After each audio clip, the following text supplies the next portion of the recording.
There's a specific kind of person who keeps something long after it stops making sense. It doesn't run perfectly anymore. It costs more to maintain than it should. It sits there, quietly aging while the world moves forward, and yet they refuse to let it go. You might think this is about a car, but this isn't really about a car. It never was, because for this person, that machine is not just metal, rubber, and noise. It is a memory that refuses to fade. And if you've ever felt even a slight hesitation at the idea of letting something like that go, then this might be about you too. At the surface level, it looks simple. A man holding on to his first car.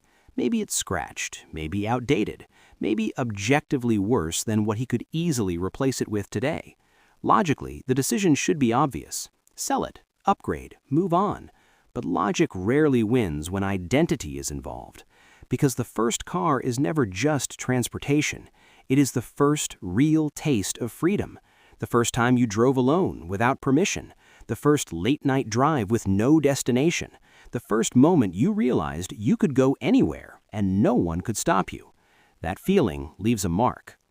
Psychologists often talk about something called emotional anchoring, the tendency for the brain to attach strong emotions to specific objects, places, or moments. And once that anchor is formed, it doesn't disappear. It becomes part of how you define your past, and more importantly, how you understand yourself. For many men, the first car becomes one of those anchors, because it didn't just take them from one place to another. It marked the transition from dependence to independence, from being controlled to being in control. And control is a powerful thing. There's another concept in psychology known as internal locus of control. It refers to the belief that you are in charge of your own life, that your actions shape your outcomes. People who develop this early tend to feel more confident, more capable, more grounded. And strangely enough, for a lot of people, that belief didn't come from a classroom or a lecture. It came from a steering wheel, from learning how to handle something powerful, from making mistakes, correcting them, and continuing forward, from being responsible for your own direction, literally. So when someone looks at that old car years later, they're not just seeing an object. They're seeing the first version of themselves who felt in control, and letting go of it can feel like letting go of that version, which is why the attachment goes deeper than most people realize. Because over time, the car becomes a container for memories, not just big moments, but small, quiet ones. Conversations that only happened inside that space. Music that sounded different through those speakers. Moments of silence that felt heavier or lighter, depending on the day. Memory doesn't store things objectively. It stores feelings, and those feelings get tied to physical triggers. The smell of the interior, the sound of the engine starting, even the way the door closes. These become cues, instant access points to the past. There's a concept called context-dependent memory, which suggests that we recall experiences more vividly when we are in the same environment where they originally happened. Which means sitting in that car doesn't just remind you of the past, it brings you back into it. For a few seconds or minutes, you're not who you are now, you're who you were then. And that's a powerful escape. Because here's an uncomfortable truth. Most people don't actually want to move on as much as they think they do. They say they want progress. They say they want better things. But what they really want is to keep the feelings they had when life felt simpler, when things were uncertain but exciting, when the future wasn't figured out yet, but it felt open. That first car represents that phase, and once it's gone, there's a subtle fear that those feelings go with it. So instead of risking that loss, they hold on, even when it doesn't make sense, even when others don't understand. Because from the outside, it looks irrational. Why keep something that no longer serves a practical purpose?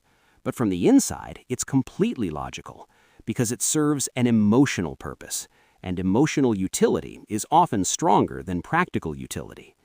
There's also an element of identity signaling, not to others, but to oneself. Keeping that car becomes a quiet statement. This is where I started. It's a way of staying connected to a version of yourself that you respect, the version that struggled more, that had less, but felt more. And there's a subtle fear here, too, that if you let go of that symbol, you might become someone who forgets, someone who loses touch with where they came from, someone who becomes too detached, too comfortable, too distant from that original hunger. So the car stays, not because it's needed, but because it represents something that still is. And then there's another layer, regret avoidance. Humans are wired to avoid future regret more than they are to pursue future gain. Selling the car might make sense today, but what about 5 years from now? What if you miss it? What if you wish you had kept it? That imagined regret becomes heavier than the inconvenience of holding on. So the safest decision becomes doing nothing, keeping it, just in case. And over time, that decision gets reinforced. Every year it stays, it becomes harder to let go. Because now, it's not just your first car, it's the car you've kept for years. It becomes part of your story. And stories are powerful. We don't just live our lives, we narrate them. We build meaning through continuity, through symbols that connect different phases of who we've been.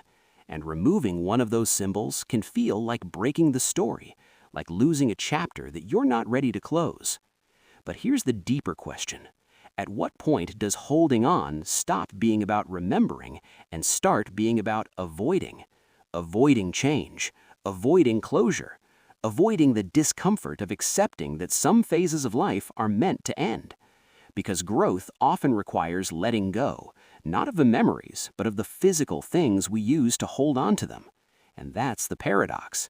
You don't actually lose the past by releasing the object, but it feels like you might, and feelings often win. So the car stays, maybe covered, maybe rarely driven, but never truly gone. Not because it still functions the same way, but because it still means something. And maybe that's what this has always been about.